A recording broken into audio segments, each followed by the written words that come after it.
Hello, good day class. So sorry for the late upload of our topics since I already recorded all of our topics, but when I checked on all of my recordings, they were corrupted. So to make this short, so since I-discuss ko naman to, kudo isang maras ko na lang pag since to delay pag kita katama. So matamaton ko upload na lang pag so in every after 2 days ata. So ma-upload ko. So this is for our finals. That would be your parasitology, microbiology. Sa microbiology would be parasitology, mycology, virology, immunology, and also mga other mga food food foodborne na mga microorganisms. So for our finals, this on our chapter 5, parasitology. So, this is an overview sa atong module. So, gin-upload ni Mr. Juliette. So, I hope you downloaded it sa atong Facebook group. So, dito nilang pangita. So, sa overview sa atong parasitology, so you have here Paradism. So, what is Paradism? Okay, so you have three general environments available for life. As we know, you have your terrestrial, aquatic, and biotic. By the definition of parasites, are those animals who occupy the last niche. Okay, anong means ng last niche na kung sabihin sila ang may ginansya? Okay, in other words, or live in the other species. Their host. Okay, Paradism is a form of symbiosis, an innate relationship between two different types of your species. This explains why paradism may lead to disease, but not always. It is often a lifelong relationship for the parasite. Lifelong nga man, because ang ilang life ga-evolve or ga-revolve sa ilaman nga host. Okay, so ga-depende sila paano sila mabuhi, which cannot survive without its host, while it's often claimed, even by definition, that a parasite must damage its host in some way. Okay, to distinguish parasitism from commensalism and your mutualism. Kaya tawad man ang patong nga parasitism is may damage sila sa ila mismo nga host. Pero ang commensalism naman niya class, okay, it is an associate between two organisms in which one benefits the other and the other derives neither benefits nor harm. Ibig sabihin, ang parasite mo lang ang ginansya pero wala sa makuha masakit ang host halin sa parasite. Okay? Next is your mutualism. It is defined as interaction between individual of two different species that results in positive beneficial effect. Okay? As per capita reproduction or survival of the interacting population. Ibig sabihin na yan, class, ang host kag ang also ang imo nga parasite ga buhi. Okay? Kaya nga aman, ang imo nga parasite mismo may health benefits nga ginahatag sa iyang host. Okay? So the origin for the parasitology. So not surprisingly, all parasitic animals have a free living counterparts too, which they are clearly related, and the greatest diversity of your parasite is still found within the alimentary tracts of their higher animals. As host species diverge from evolution, from carried with them their parasites. It is virtually a rule today that your parasitic protozoan and helminths found in any vertebrate species have almost identical relatives in vertebrates, and most of them are distinguished host-specific. For example, two common amoeba of your human colons, your Incantamoeba histolica and Incantamoeba coli, have also identical relatives within a range of your vertebrate host. There is your Incantamoeba moscovicii, a species that has been found only in your sewers, which probably evolved from the parasitic species, and also your Incantamoeba gingivalis occurs only in the human mouth. Okay, gingivalis yung ngalan sa tungod sa doon ang yung pagkatanda ko na gingivalis. Do akong shortcut is do gums na sa mouth. Okay, has a lot of its cystic stage presumably because of your trophocytes and also efficient in transferring between human hosts. The same within occurs with your helmets, example for your roundworms of your human small intestine, your Ascaris lumbricoides, okay, or sa layman's term, your lugay, has the counterpart in your pig, dog, cat, flying foxes, elephants, dolphins, and many other animals. Okay, so ang ato nga Ascaris lumbricoides ya class, may mga species na sila for each type of animals. Okay, so may counterpart na sila. So ang Ascaris nga ara sa human is different from the Ascaris nga ara sa mga dogs. Okay, so parasitism clearly has advantages over independent existence for your parasites, greatly outnumbered free-living animals, both in terms of their individual and species. From the evolutionary viewpoint, it is ultimate lifestyle. The obvious benefit to the parasite is that the host provides gratis and relatively stable, nourishing home. The obvious benefit to the parasite is that the energy saved in seeking food, shelter, and transportation is then concentrated on producing or, or on reproducing and invading host defense mechanism, which are provoked in virtually every case, although not always obviously. Okay, so nung ginobra lang isang parasite because since ang parasite ga-attach na mismo sa human host, ibig sabihin ng ilang job or ang ilang obligasyon to live as naglaysan nga man they don't need to find for shelter na because the human host is ang ilan ng shelter transportation nila kay kung din kadto ang human host dito man sila kay ga-attach na lang sila gani okay so focus na lang sila sa reproduction kay ginamin niya nga as host defense mechanism nga aman ang as a human self ang human aton nga mismo nga body knows that there is something wrong sa aton nga lawas. If there is a parasite nga ga-attach sa aton, our bodies will make antigen or ginapadamo iya ang mga white blood cells nga maka-counter sa amo nga parasites. Okay, so let us move on sa aton nga parasite assemblages. Okay, many types of your organisms have adopted a parasitic mode of existence. That is, they are required for their own survival. You have three major groups of your parasites as recognized as your protozoan, being to the kingdom of Protista, and helminths and arthropods belong to the kingdom of your Animalia and Metazoa. Okay, so ano ng protozoans? Okay, you have here pictures of your protozoan. Protozoans are a single-celled organism. Okay, or kurang yung mga helmets, okay, as a unit gid nga may mga organelles. Next is your arthropods. Arthropods gani, so yung insect type. Okay, so they have several limbs. Okay, for your protozoan, over 10,000 species of single-celled protozoan have been described in the gut, blood, or tissue of your vertebrate and invertebrate host.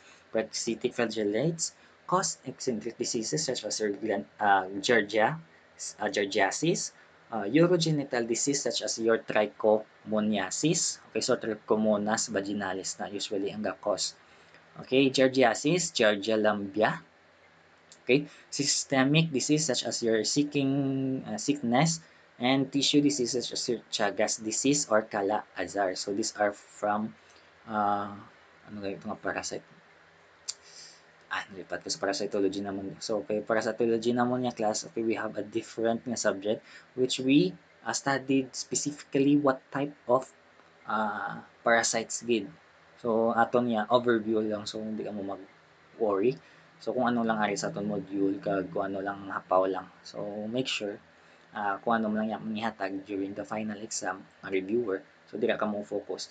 And tip ko na lang gid so kung sa din kung ano man nga ginahatag sa mga quizzes, make sure you familiarize the questions since dako chance nga ipakita mo na or mabalik na siya for final examination. Okay?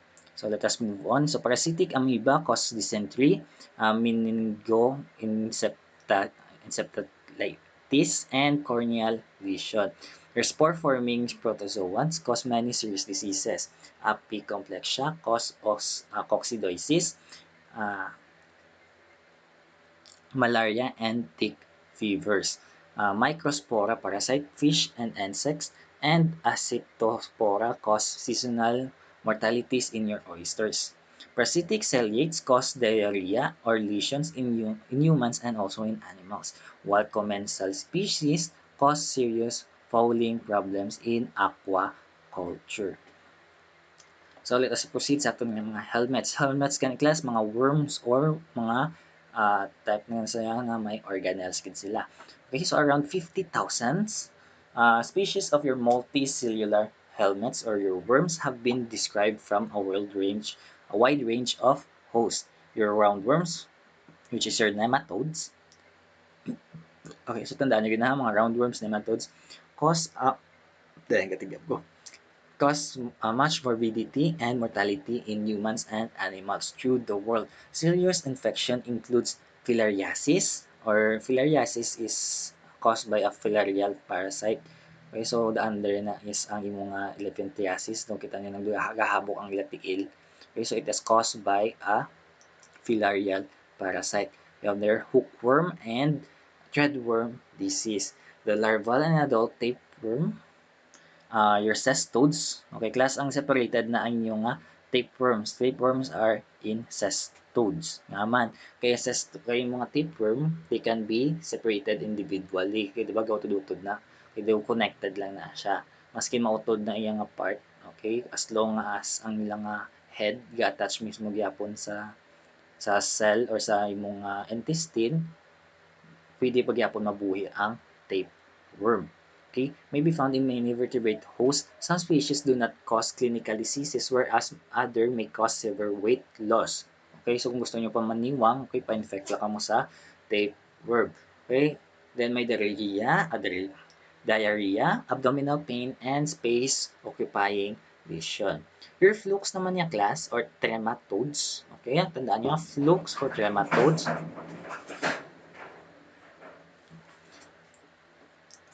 Flukes or trematodes includes many important species such as sheep liver fluke and human schistosomes or blood flukes. Okay, doon na remember ko na lang ako yung mga tinang-agyan sa college. Ano kami ito? Waluha dugo. Kadaman kadamo nga parasites. Naan mo man ang ilang atsura, aside sa ilang atsura, ang ila diagnosis, aside sa ila diagnosis, ang ila man dayon nga ilang pulong kay tapos ang ilang target organs mo na. So, it's very hard kapin akong specific kid nga subject nila tunan nyo. So, microbio is very easy lang, hapaw lang to, do ginapadamo namon, but kaya hindi naman gustong magkulang kami hatag sa inyo for as a preparation for your food microbiology. So, arthropods. Okay, a thousand of arthropods are parasitic at some stage in their life cycles. Many cause serious diseases and limits agricultural productivity. Parasitic insects could bring and sucking lice, which may cause skin lesions or anemia. Anemia, the lack of blood. Okay, so fleas, which may cause allergic dermatitis, and various fleas with will suck blood as adult or produce larvae which feed on host tissues. Okay, parasitic arachnid includes ticks which feeds on blood, mainly cause anemia or paralysis, and mites which fed on skin and may cause mild itching, hair loss, or severe mange. Okay, so sa aton nga parasitology which is under sa aton microbiology, I will be focusing on foodborne parasites para hindi na kamo dalman kaysa sa mga health or sa mga parasite mismo nga delikado sa health since hindi man kamo parehas ang mga course which is medical technology. So mas pa-focus kita sa mga food since we are food technologies. So foodborne parasites, okay, so numerous parasites can be transmitted by food including many protozoans and helminths. Ano yung protozoans class? Protozoans are single-celled and your helminths are mga multicellular na organism.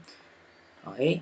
So in the United States, so usually yung ginakuha in the United States since ang atong study dito sa Pinas, although mas less ang mga parasite nga can be found in the Philippines, pero ang laban nga mga scientists, okay, based ang ilang study sa ilang country.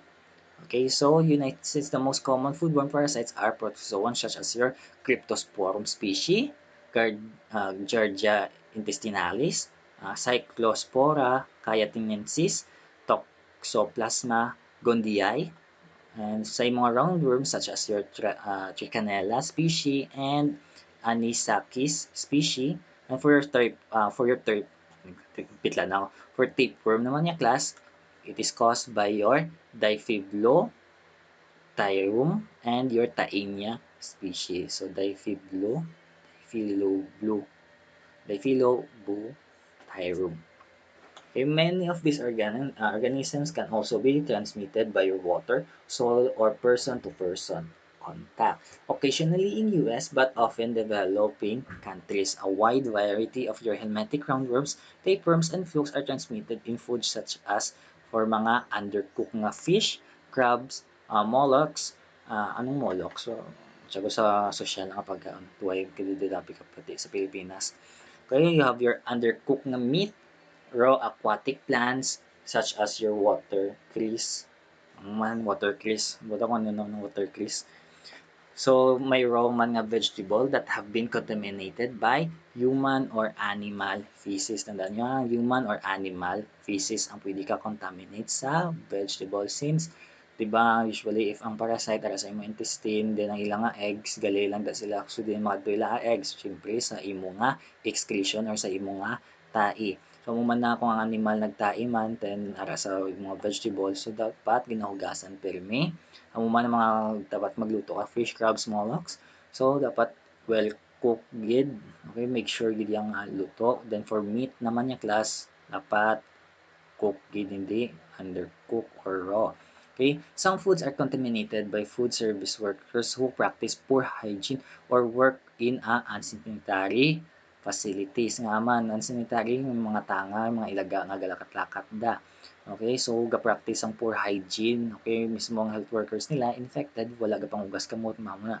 Symptoms of your foodborne parasitic infections vary greatly depending on what type of your parasites. For your protozoan such as your Cryptosporidium species, Giardia intinalis, Cyclospora cayantinensis is most commonly cause your diarrhea and other gastrointestinal symptoms. Your helmintic infection can cause abdominal pain, diarrhea, muscle pain, cough, skin lesion, malnourishment, weight loss, neurological, many other symptoms depending on the particular organism and burden of the infection. Okay, kung ano type nga parasite, kag kung ano ka-severe na ang imo nga infection. Kung hindi lang isang parasite nga ara mo but damo-damo na, so you have severe infection. Treatment is available for most of the foodborne parasite. So first we have here crypto Sporidium, okay, is a microscopic parasite that causes diarrhea disease, your Cryptosporidiasis. Both the parasite and the disease commonly known as crypto. Okay, there are many types of your Cryptosporidium that infects animals, some of which also infects human. The parasite is protected by an outer shell that allows it to survive outside the body for a long period of time. It makes it very tolerant to chlorine disinfection. So, chlorine disinfection din yung usually ginagamit sa mga pool. So, you will know later. While this parasite can be spread in several different ways, through water, the drinking, and secretional water, it is commonly way to spread the parasite. The Cryptosporidium is the leading cause of waterborne diseases among humans in United States. Liwat ka sa hindi sa Philippines.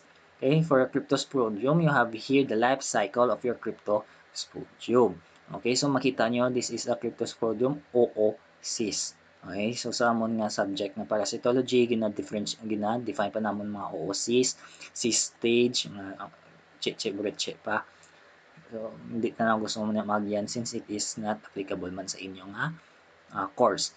So, you have here, ang kita nyo ni this, ang the radioactive na sign, that is the infective stage. Then, ang microscope, that is your diagnostic stage. Okay? So, anong ginamit niya ni? Okay? For example, oocyst, okay, ma-ingest, mainom mo sa halin sa pool or secretional water. Okay, halin sa water. Then, ma-develop siya sa imo nga lawas. Okay, what happens sa imo nga intestine? Sa imo nga small intestine, dira siya sa small intestine mo siya ga reproduce or ga infect sa imo. Okay, so first, the oocyst. Okay, ang oocyst, the parasite mismo, okay, will turn into sporocyte. Okay, ang parasite nga sa shell magwa. Okay, the parasite itself only is a sporocyte. Okay, kay magsulod siya sa imong cell, okay, it will develop into tropocyte. Okay, then ang tropocyte mo na yung class, okay, it will turn into asexual reproduction. Ano ginamit niya sang asexual reproduction? Dira siya mapadamo nga siya lang isa. Asexual means reproduction by itself. Okay? Then letter A, damo na sila. Okay? Is either ang imo nga merocyte. Okay? Yung merocyte mo, maka-infect liwat, mapadamo lang siya, or diretso sa type 2 meron. Okay, ang type 2 meron niya class, okay, will turn into a merocyte nga pero sagwa siya, magwa na siya sa imo nga small intestine. Okay, what will happen is that B, C, D, E, F, G. Okay? So, matabo yan class is undifferentiated gamut, then will turn into a microgamot. Okay, microgamot mo na yung klase ma-turn into microgametes. Kay duwa yung type of reproduction. You have your asexual and sexual. Di ba? Kaya itong nga sexual is can be turned by male and female. So, may ginano kita nga micro and your macro nga gamots. Okay? So, ang imo nga microgamots, it will produce microgametes. Okay? Then turn into a zygote. Okay? The zygote naman niya class, okay, it will just turn into a thick-walled oocytes or sporulated. Nagatapik lang gihapon sa imo nga small intestine, or it will turn into a thin wall. Yeah, you have two differentiation na thin wall or thick wall nga oocyst or sporulated mas lagi hapon. Then magwa siya sa host. Okay, it's either magwa siya sa host or it will infect gihapon ang imong small intestine kag mapadamo lang siya or ma-excrete mo siya. Then makadto naman siya liwat sa pool water. Then maliwat ang process, ma-infect ya ang iban. Okay, so klaro man akong explanation. Okay, ang imo ya class nga identification kag infection stage is sa imo nga thick-walled oocyst. It's either ara siya sa water nga gina-check up nyo or inyong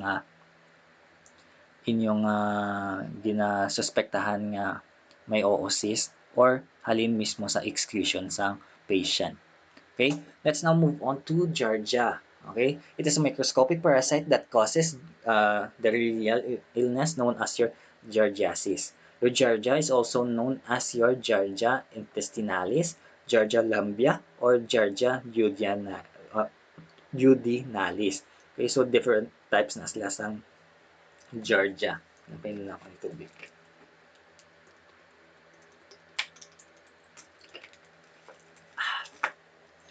So it is found in the surface of or in the soil, food, or water that had been contaminated with feces or poop. The infected human or animals. Okay. Giardia is protected by an outer shell that allows it to survive outside the body for a long period of time and makes it tolerant to chlorine disinfection o magyapon sa mga poolside yapon. Okay? While the parasite can be spread in different ways, drinking water or secretion of water is the most common mode of its transmission. While class sa transmission, hindi transportation. Okay, transmission is the transfer of the disease. Okay, so ma-intake ya ang imo nga oocyst or ang cyst ang imo nga Giardia. Okay, so what do we have here? Okay, for example, you have your number 1. So the oocyst, okay, matapik siya sa mga tapik siya sa imong food or sa imong drinking water. Ma-intake sang human. Same gyapon sa small intestine ang iyang reproducting area or reproducing area. Okay, you have your I for infective stage and D for your diagnostic stage. Okay, so ang imong diagnostic stage is only the trophocyte nga Giardia lambia. Okay, and diagnostically, so it's either you can find the cyst mismo nga gina-excrete sang human.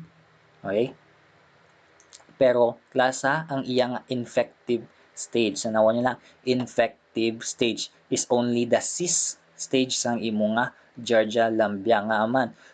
Sir, di ba sir, may trophocyte man sa sir? Ano pagkakaroon sa imo nga cyst sa imo nga trophocyte? Cyst class, okay, is the ang term naman is ang iya na nga form sa imo nga parasite which it can survive longer. Ibig sabihin, mas tougher siya kaysa sa imo nga imong nga trophocyte. Ang difference ang imong nga cyst sa imong nga trophocyte, hindi usually movable ang imong nga cyst naman because ang imong nga cyst ay imong nga trophocyte, it has flagella. Okay, though amo niya pwede siya kagiyo-giyo. However, ang imong nga cyst, although nga mas dugay siya mag-survive, pero gin ano ya ang iyang ability to move or mobile ya. Okay? Amo na ang iyang nga gin-sacrifice. Okay, ang iyang nga mobility. Okay, so ma-intake ang imong nga cyst, ma-turn into trophocyte, then ang imong nga trophocyte ma-multiply, okay, ma-divide. Then ang imo din nga trophocytes either ma-turn into cyst stage or ma-remain siya as trophocyte sa body. Okay? Next naman nga is Cyclosporiasis. Okay, is an intestinal illness caused by your microscopic parasite called your Cyclospora cyantinesis. People can become infected with your probably consuming food or water contaminated with the parasite. People living or traveling in countries with Cyclosporiasis is endemic may be increase the risk of the infection. So you have here an image of your Cyclospora cyantinesis o cyst. Okay, so gamitin din natin yung klase ng microscope man. I think this is electronic microscope. Makita mo idaan iyang shape gid. Iyang mga bukod, ang iyang ulbo-ulbo gid. Okay, so infective stage is not proliferated na infected mature Cyclospora. Okay, letter A. Letter A is an oocyst that has mechanically ruptured and released one of its sporocysts. Okay, so you have here nag-burst siya, nagsipak, then nagmultiply ang duwa. Okay, B, one free sporocyst is shown as well as two free sporocytes. Okay, mo ning free ang sporocyte. Letter C naman niya class. Okay, so oocyst stage. Letter D, and then aming letter D, oocyst. Letter C, one free sporocyte is shown and two sporocytes. Aming sporocytes. Okay. Sporocyst. Basta cyst ya class, tandaan nyo gaya cyst do bilog nga cell. Okay. Then sporocytes, do mga trophocytes, okay, do worm or sa do organelles na. Okay, muna na ako nga summary ni do worm ha. Atagos yung mga advice para ma-differentiate mo your cyst and your sporocytes. Okay, kay cyst lang ni, okay, the difference with your oocyst. Okay. Letter E naman yung class are autofluorescent when viewed until ultraviolet microscope. So, gaglogid siya. Kaya ang iya din nga, lipat na lang ko yan, life cycle. So, Cyclospora cyantinesis, okay, ang oocyst, ang iya infective stage, tandaan nyo gida. So, infective stage siya, matulon sang tawo, same gyapon, small intestine gyapon ang iya nga target. Okay? So, diagnostic stage siya is the oocyte and sporulated. So, sporulated dapat anay siya before siya ma-infect. Okay? So, mangkot ka. Sir, ano matabo, sir, kung makatulo ng tawo, sir, unsporulated, sir? Kaya hindi siya gyapon ma-infect as long nga wala pa sporulate. Pwit lang ako. Sporulated. Okay? Okay, so same yapon, self-explanatory, dili na ko ma-explain. Okay, so from your number 1 to 5 to 6. Okay, so ang 6 mo, since related sa, okay, you have your excitation. Okay, nagwa ang sulod ya. You have your sporocyst nga nagwa sa imo nga oocyst nga sporulated.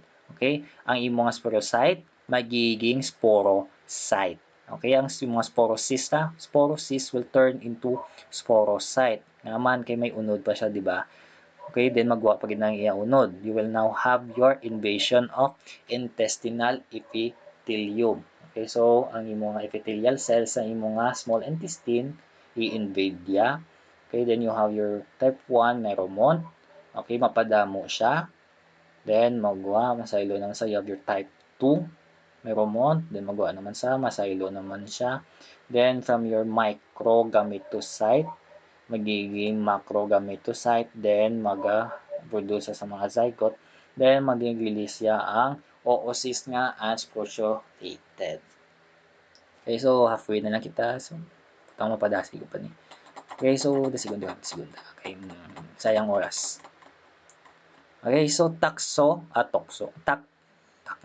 toxoplasmosis is considered to be the leading cause of death attributed to foodborne illness in the United States. More than 400 million men and women and children in the US carry toxoplasma parasite, but very few have symptoms because the immune system usually keeps the parasite from causing illness. Ibig sabihin, may parasite ka lang, pero hindi ka symptomatic. You will be asymptomatic. Wala ka sa may ginabatsyag, pero may ginadala ka lang nga parasite.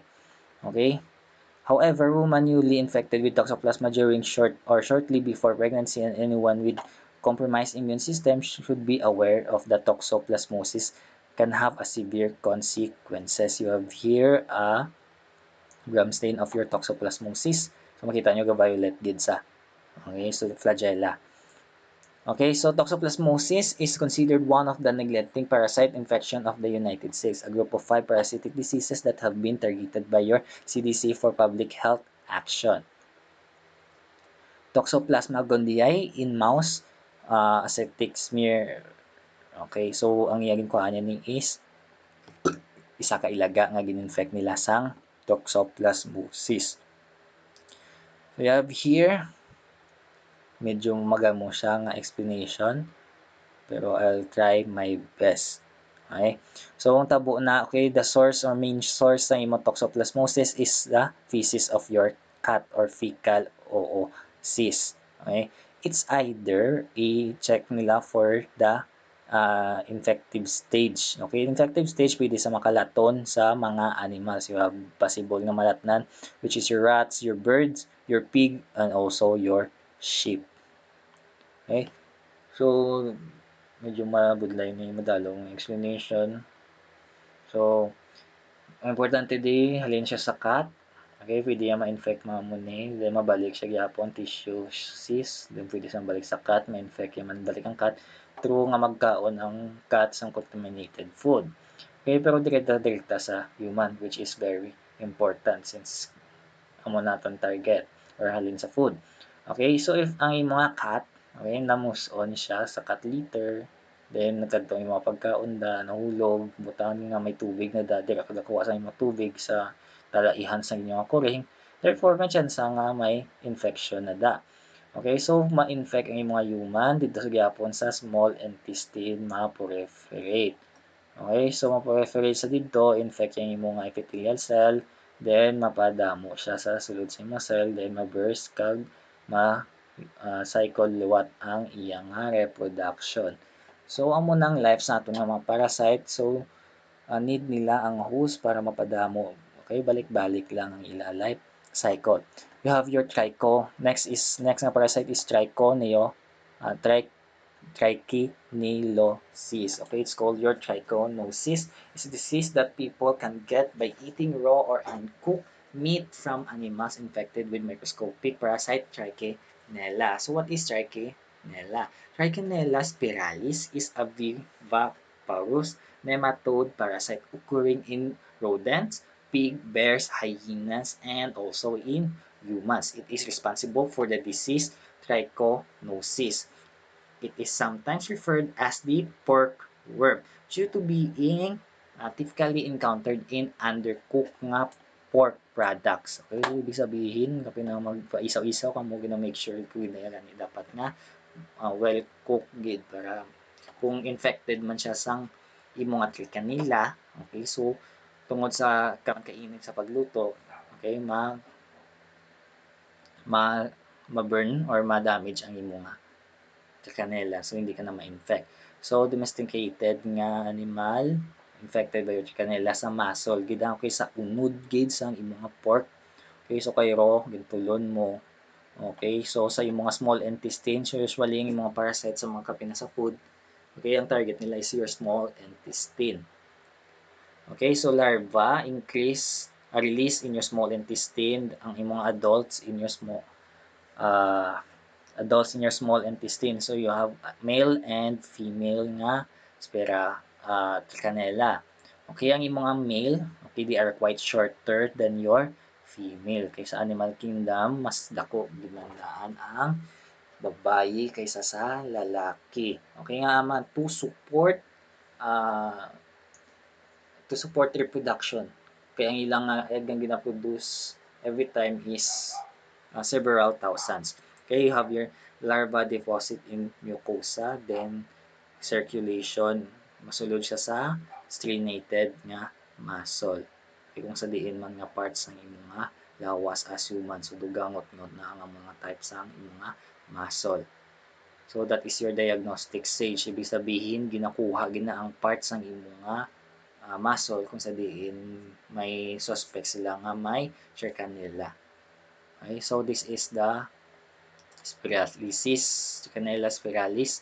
Kung makita mo siya under the microscope. Next is your Anisakiasis. Okay, Anisakiasis is a parasitic disease caused by anisakid nematodes or worm that can invade stomach, wall, or intestines of your human. The transmission of this disease occurs when infected larvae are ingested from fish or squid that humans eat raw or undercooked. Okay, in some cases, this infection is treated by removal of the larva via endoscopy surgery. Endoscopy, use sila sang may kamera nga tube. Then, pangitaon gid nila ang larva. Larva, di ba, gamay nga ulod na na. So, paon gid na nila. Or surgery na gid. Okay? So, amo ni ang amo ni ka ila size ng mga larva. You have there a coiled and escape. Sunod dyan means fillet of cod center. So, kita nyo na. Muna sa. Okay, so cod, isda. Halin sa isda. Okay, a view of an anterior head of the Physiognomy in showing presence of your lips. Okay, ang biyaba-ba. Taken under differential contrast. On the right is your Pseudodoteperana disciplines recovered from a human patient. So, after surgery. Okay, yung life cycle. Okay. So, ang iyang definitive host excrete embryonated eggs in the feces.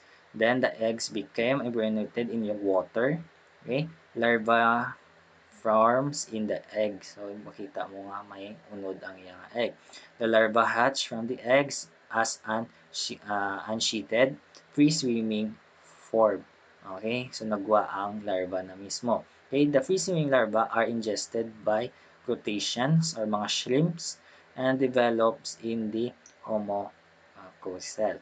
Okay? Then, the infected crustaceans are eaten by a fish or cephalopods paratenic host. The larva release indigestions migrates to the mesentery and muscle tissues and can be transferred to other paratenic hosts via predation. Okay, ang inyong fish, okay, makaon sa inyong mga sea otter and also dolphins, or pwede siya makaon mismo sa humans na. So, parasitic host maintains L3 larvae in tissue which are infected to definitive nga host. So, sa mo nga time, damo pa ni mga L1, L2. So, L1, L2, mga types ng larvae, yung tandaan pa ito naman. So, sinyo hapaw na lang. Okay, so, ang iya nga pwede atakihon, you have your stomach, then you have your large intestine, small intestine. Okay, so, digestive tract mo gidya ang balda if you are infected with Anisakiasis. Next, last na. Last na gid man. This is the last one. Last two. Next is your last two, since you have tapeworms, you have your two types. Three ganin dapat. So, pwede kang bin-shortcut ko na itong isa. You have your Diphyllobotium latum. Okay, a related species of your fish or broad tapeworm. This is the largest tapeworm that can infect people Okay, it can grow up to 30 feet long. Tandaan nyo ha, 30 feet long up to. While most infections are asymptomatic, complications include intestinal obstructions nga man. Since kalaman na sa kalaba, okay, so ang inyong taida, ginabalabara niya. So you have intestinal obstruction and also gallbladder disease caused by the migration of your proglottids. Diagnosis is made by identical eggs of the or segmented of the tapeworm. Ano namin niya na? Okay, since parasitologist na mo itong time, ginatandaan pa rin namo ng iya nga egg formation. Anong difference sila sa eggs ang iban nga tapeworm? Okay, aside pa gid anong ginatim hambal ta sa iya nga segments. Okay, ang body sang iya nga tapeworm. You have here the example of your tapeworm. Pero kay kung mautod lang ni ang among nga part bio, gamay lang nga part, din tulukon mo siya sa microscope. Anong difference siya sa tapeworm sa dere? Okay, you have here ang mga tawag ta nga segments. Okay, you have here the segments of Taenia sonium and Taenia saginata. So this is the sang pork kag. Okay, sakit akong mata. You have here the pork and the pig, pork and pig, pork and cow nga tapeworm. Okay, sa mga cow, saginata, solium, pig. Okay, so makikita mo yung differentiation. So this is ilang segments. So lain man ang segments ang imo nga tapeworms ang imong nga fish. Okay, so diretso na ta. Same lang gyapon nga production sa iban. Ay, nagsakit ako ng ulo. Natapos ko na. Wait, lapit na lang. Okay, so ang number 1, ang iyang source, you have there an embryonated egg passed in the feces, definitive host. Eggs, okay, became embryonated in water. Ibig sabihin, kung hindi mo sila ma-expose sa water, hindi sila ma-develop, hindi sila pwede ka-infect. Then, ang imong Coccidia hatched from the eggs are ingested by first intestinate hosts, which are your crustaceans or mga shellfish. Okay, yan din example, horseshoe crab. Okay, then kaunon man imo nga mga crustaceans sa mga fish. Then ang imong fish, ang imong develop larva, develop in the body cavity of your crustacean, magiging infect crustacean ingested by second intermediate host, which is your small fish. Okay, procreated larva released from your crustacean develops into pleroceroid larva.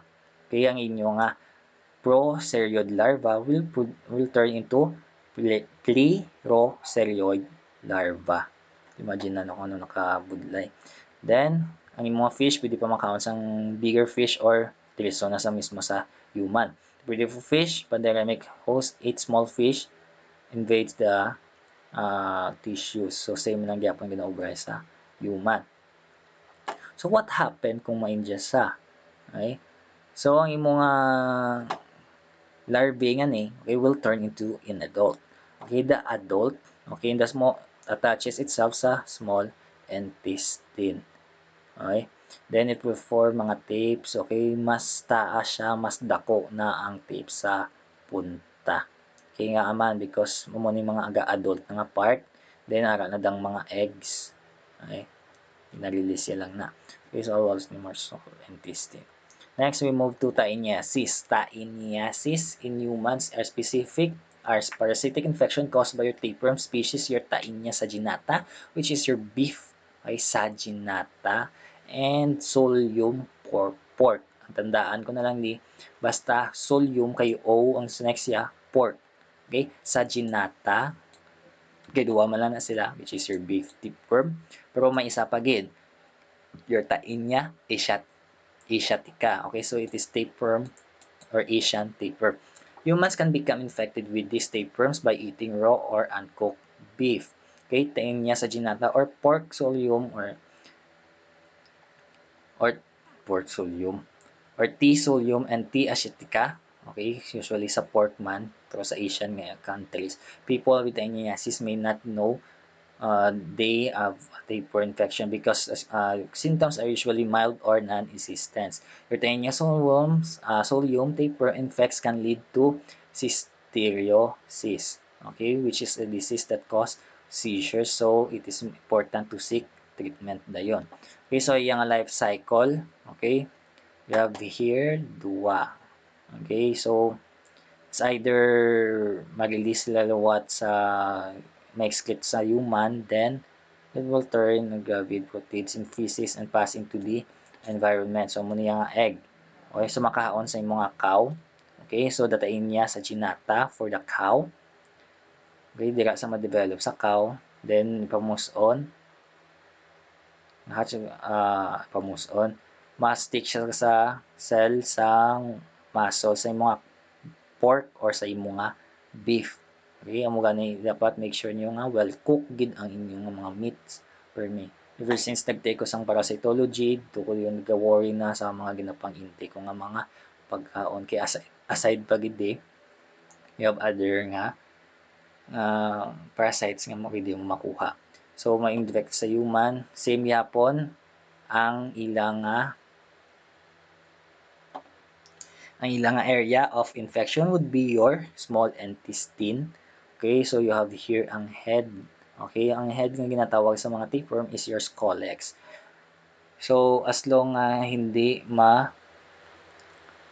hindi mo makita ang scolex nga nag-detach siya sa small intestine, okay, ibig sabihin na you are still infected with that parasite. Okay, so that would be all sa aton nga parasitology. So, expect a quiz by Saturday regarding sa topic na i-discuss ko, and following day, I will upload a new nga topic na i-discuss. So, sorry gid nga na-late akong upload because nakurap mga ako ng mga files lagas ko subong. So, tapuson tanan before ang atong nga scheduled nga exam, which would be around second weeks of February. Okay, so don't worry, same yapon na mo nga rule. We will give a reviewer before sa atong final exam para masapos ninyo mag-tuon. So, good day and God bless all. Thank you.